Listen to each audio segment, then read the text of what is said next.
자, 우리가 뭐 고전시라고 하면은 굉장히 많아. 고전시의 종류가 엄청 많아.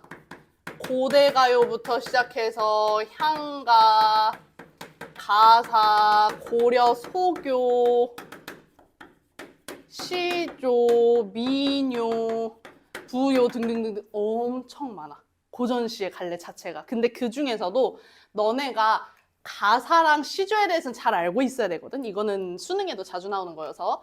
특히 우리가 오늘 배울 거는 시조인데요. 시조에 대해서 설명을 하자면 이게 언제 등장을 했냐. 고려 후기에 시조는 고려 말에 등장을 해서 조선시대까지 향유했던 작품입니다. 물론 추정이야. 고려 말에 등장해서 조선까지 사용되었다는 추정인데 지금도 시조를 쓰는 사람이 있어요. 실제로. 시조 부흥 운동을 벌이는 사람들이 많아. 어쨌든 고려 말에서 이제 조선까지 활발하게 사용되던 이 갈래 같은 경우에는 초기랑 후기로 나뉘거든. 조선에 고려 말에는 사실 크게 집중을 못 받았었고 조선의 초기와 후기로 나눠서 볼 수 있어요. 자, 초기에는 주로 나타나는 게 뭐였냐? 평시조가 주로 나타났다. 그리고 이 평시조를 딱 한 단만 썼어. 이 황진이 시조처럼 딱 한 단만 있어. 한 수만 있어. 그러면 그걸 단시조. 이 단시조가 여러 개 묶여있다 그러면은 연시조. 이렇게 나타났었어. 자, 이 평시조에 단시조와 연시조가 있었는데 이 평시조의 특징은 뭐냐면 우선 첫 번째 특징 주제입니다. 주제는 사대부의 충의 사상이 많이 드러났었어. 사대부는 뭐 하는 사람들이야? 약간 뭔 사람들인지 알겠지만 설명하기가 좀 어렵지. 사대부는 이제 기억하자. 조선을 건국하는 데 기여한 높은 양반들이야. 이 사람들이 조선을 건국한 거거든. 그래서 이 사대부는 사와 대부로 나눠서 보면 돼. 이 사가 선비사자거든. 그리고 대부는 얘는 선비로서의 그런 걸 지켜야 되고 얘는 포부를 가진 큰 야망 있는 남성을 뜻하는 거예요. 그래서 사대부의 충의 사상. 충, 임금에게 의리를 다하는 것. 그치? 그리고 거기에 플러스 뭐 효라든가 여러 가지 유교적 관념이 많이 나타나요.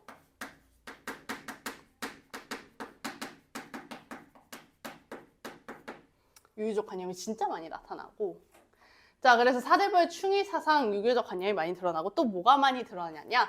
강호 한정. 강호 한정이 뭐냐면 나 자연이 너무 좋다? 나 자연을 사랑한다? 나 자연 없이 못 살겠어. 자연을 비판하는 내용 단 하나도 없고요. 자연과 관련된 평시조 나오면 무조건 자연에 대해 긍정. 무조건이야. 강호 한정 노래가 많았다. 자, 그리고 두 번째, 향유층. 향유층은 누가 보통 썼냐면 사대부들.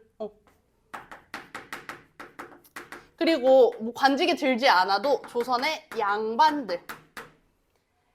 근데 이 글자 자체가 한자였기 때문에 여성이라든가 평민이라든가 굉장히 적었습니다. 향유층 중에는.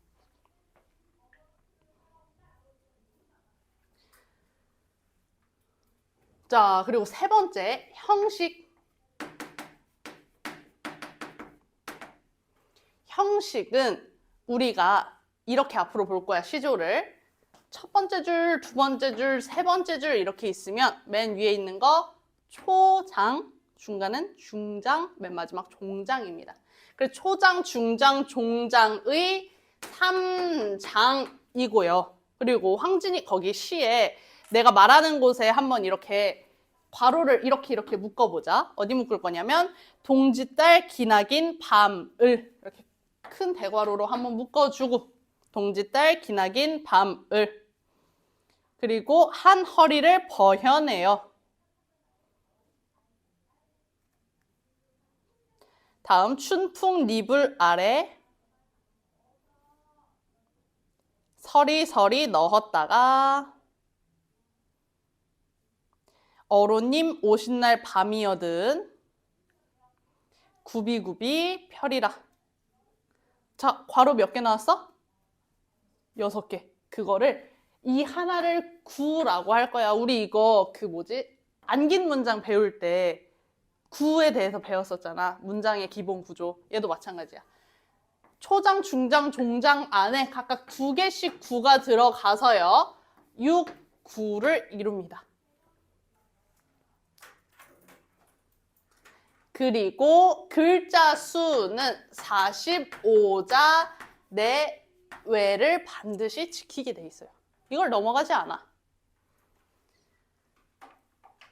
자, 그리고 내가 말하는 곳에 이제는 이 꺽쇠가루 말고 이렇게 끊어볼 거야. 끊어볼 거야. 알았지? 자, 어떻게? 동짓달 끊고, 기나긴 밤을 끊고, 한 허리를 끊고, 버혀내어 끊고, 춘풍 끊고, 니불 아래 끊고, 서리서리 끊고, 넣었다가 끊고, 어로님 끊고, 오신 날 밤이여든 끊고, 굽이굽이 끊고, 펴리라.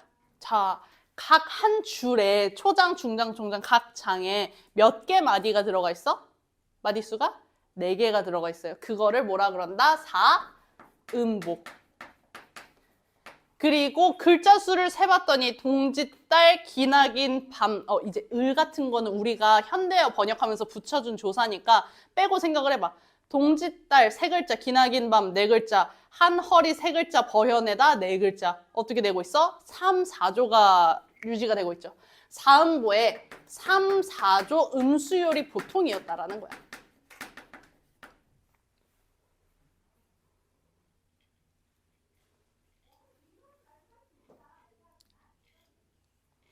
자, 그리고 향가에 얘들아 내가 아까 적어놓은 향가가 신라시대 때 향유했던 노래였거든. 근데 이 향가의 특징이 뭐였냐면 19채 향가는 10줄짜리 향가야. 근데 그 19채 향가 중에 9번째, 10번째 줄에 해당되는 구를 낙구라고 하거든요. 근데 반드시 낙구의 첫 시작은 감탄사로 시작을 해야 돼. 낙구의 첫 어절은 감탄사로 시작을 해야 되는데 그게 시조의 계승이 돼요. 어떻게 계승이 되냐? 반드시 평시조의 마지막인 종장의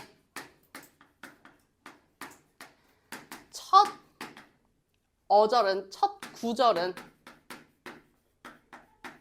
반드시 3음절이어야 됩니다. 3음절은 3글자라는 소리인 거지. 그치? 여기도 뭐라고 나타나 있어? 어론님이라고 돼 있지. 그치? 자, 이후에 조선 후기로 넘어가면서요. 뭐가 많이 등장을 하게 됐느냐. 이제 평시조가 아닌 사설시조가 많이 등장을 하게 됩니다.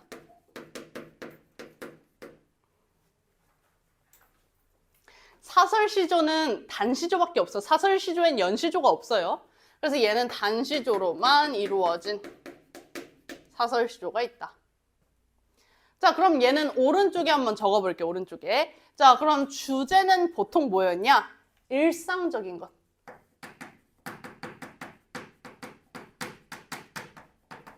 그래서 정말 웃긴 거 많아. 한수마, 새한수마라고 하면서 내가 임 걱정 때문에 한숨이 계속 나오는 거야. 그래서 그 한숨을 한탄하는 노래도 있고, 그리고 내가 집안일이 힘들어. 집안일 힘든 것도 쓰고, 내가 뭐 사랑을 해. 사랑 얘기도 쓰고, 조금 더 일상적인 것으로 많이 넘어갔어요.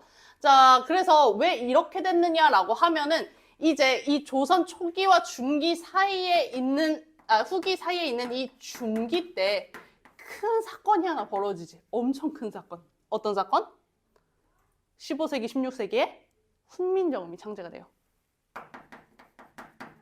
자, 이때 훈민정음이 창제되다 보니까 평민들이 글자를 쓸 수 있게 돼서 사설시조를 훈민정음으로 많이 쓰게 됩니다. 한글로 많이 쓰게 돼요. 그래서 향유층 자체가 어떻게 되느냐? 평민, 아녀자 등등등 조금 글을 모르는 사람들도 쉽게 쓸 수 있었어. 그래서 얘들아, 이때 사대부나 양반 시조 같은 경우에는 이름이 보통 많아. 뭐 신흠도 있고 아니면은 저 박인로도 있고 되게 많아요. 근데 이름이 보통 우리가 보는 평시조는 웬만하면 이름이 다 있을 거야. 이황, 이 진짜 많아. 근데 사설 시조는 대부분 뭐다? 작자 이상이야. 자, 왜 작자 이상일까라고 생각을 해보면 두 가지 이유가 있어. 아니, 세 가지 정도? 첫 번째는 진짜 이름이 없거나, 두 번째는 내가 사대부야. 내가 조금 더 인터넷 소설 쪽이 조금 더 재밌는 거야. 웹소설이 더 재밌는 거야. 이런 교과서적인 거 말고. 그래서 내가 웹소설 쓰기 시작했는데 갑자기 내가 명실상부 그냥 이름을 날리던 사대부야. 막 등치도 이만해. 근데 내가 갑자기 여기서 러블리 민지로 활동을 한다고 쳐봐봐. 러블리 철수. 말이 돼? 그럼 어떻게? 작자 미상으로 활동을 하는 거야. 그렇게 하고, 세 번째는 일부러 이름을 밝히지 않는 경우는 또 뭐냐면, 예를 들어 위에 있는 사람들을 공격할 때 그때는 이름을 당연히 안 쓰겠죠. 그런 경우가 있습니다. 그래서 보통은 작자 미상으로 많이 나타난다. 자, 그러면 형식은 어떻게 되느냐? 이거 그대로 지켜져요? 지켜지는 거 있고 안 지켜지는 거 있어. 지켜지는 거 안 지켜지는 거 한번 볼게. 지켜지는 것부터 얘기를 해보자면 3장은 그대로 지켜집니다. 자, 근데 육구는 지켜진다, 안 지켜진다? 지켜지지 않는다. 45자 내외도 지켜지지 않고요. 사음보 안 지켜져요. 3, 4조 음수율 안 지켜져요. 왜요? 사설시조는 이게 특징이야. 이 3장이 있다 그랬잖아. 초장, 중장, 종장이 있다 그랬잖아. 근데 그 초장, 중장, 종장에서 초장과 종장은 이거 다 사실 지켜져. 이거 3장 6구 4음보 3, 4조 음수율 다 지켜져. 그대로 지켜지지만 이상하게 이 사이에 껴있는 중장이 엄청 길어. 엄청 길어. 그래서 그 교재 뒤로 한번 넘겨볼래? 교재 뒤로 넘겨보면은 중간이 긴 사설시조를 내가 넣어놨거든? 더 뒤로 넘어가 볼까? 더 뒤로 쭉쭉쭉 뒤로 넘어가 보면 딱 너네가 알아서 멈출 거야. 자, 어때요? 중장이 굉장히 길어요. 그러다 보니까 뭘 지킬 수가 없어? 6구 절대 못 지키지. 45자 못 지켜. 그리고 애초에 이렇게 정형화되어 있는 상태에서 이렇게 될 수밖에 없었던 게 왜 그렇다고? 평민이랑 안여자가 많이 꼈는데 이 사람들이 솔직히 3장 6구 45자 안에 내 모든 정서와 내 교훈과 내 깨달음을 넣으려면 진짜 똑똑한 사람들밖에 못 써. 근데 이젠 그럴 필요가 없어졌으니까 많이 형식이 프리해졌고요. 근데 중요한 건 뭐야?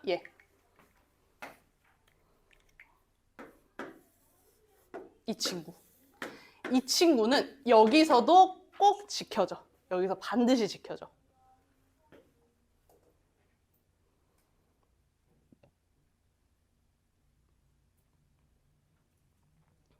자, 이렇게 해서 봤어. 그러면은 너네가 머릿속으로 생각을 해야 되는 건 뭐냐면, 이상하다. 황진인 남자예요, 여자야? 여자야. 여자야. 여자는 쓴다 그랬어, 안 쓴다 그랬어? 안 쓴다 그랬어. 근데 황진이 건 이상하게 이거야? 이거야? 왼쪽이 오른쪽이야? 이거야. 형식 자체만 봐서는 얘 거 짧잖아. 너네 일부러 내가 뒤에 거 보여준 이유가 뭐냐면 황진이 시조랑 뒤에 있는 사설 시조랑 비교했을 때 길이 자체가 어때요? 남다르단 말이야. 황진이가 쓴 건 확실히 평시조인데 이상해. 분명 내가 아까 뭐라 그랬어? 여성은 많이 안 쓴다 그랬어. 근데 황진이라든가 아니면 임해창이라든가 홍랑 같은 사람들이 있어. 그 사람들을 뭐라 부르냐면 기녀라고 하거든. 기생. 기녀시조입니다. 걔네는. 우리가 오늘 배울 게 바로 뭐다? 기녀시조다. 기녀시조의 주제는 뭐 뻔하지. 주제는 사랑이야, 사랑. 그래서 너네가 형식이 사랑이야. 이름도 있어. 그리고 평시조인데 주제가 사랑이야. 이름도 있어. 그러면 딱 의심을 해야 돼. 이 사람 기녀겠구나.